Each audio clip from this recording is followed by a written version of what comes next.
অ্যাডজুডিকেশনে apply করুন ট্রিব্যুনালে, এবং today or tomorrow আপনারা নিশ্চয়ই পাবেন।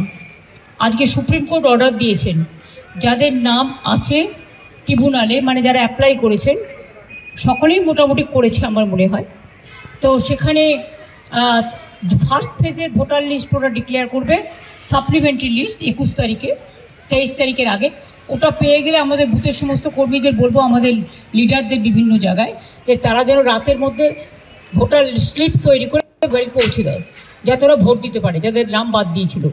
আর 2 হচ্ছে যে আর 27 তারিখে 29 তারিখে যেটা লাস্ট ফেজ আছে, সেটাও 2 দিন আগে 27 তারিখে বলেছে ওটা ট্রিব্যুনাল অ্যানাউন্স করবে ভোটিং রাইটস। সুতরাং I am so happy and I am proud of my judiciary এবং আমি নিজে কেস করেছিলাম, এটা আমার কেসের ওপর।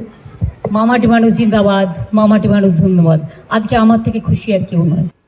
এসআইআর মামলায় সুপ্রিম কোর্টের নির্দেশ, যে বড় খবরে আমরা নজর রেখেছি, 21 এপ্রিল পর্যন্ত ট্রাইব্যুনাল যাদের ছাড়পত্র দেবে তারা প্রথম দফা নির্বাচনে ভোট দিতে পারবেন। বিচারাধীনদের একাংশকে স্বস্তি দিল সুপ্রিম কোর্ট। 21 এপ্রিল পর্যন্ত বিচারাধীন ভোটারদের ট্রাইব্যুনাল ছাড়পত্র দিলে তারা 23 এপ্রিল অর্থাৎ প্রথম দফায় ভোট দিতে পারবেন, নির্দেশ সুপ্রিম কোর্টের।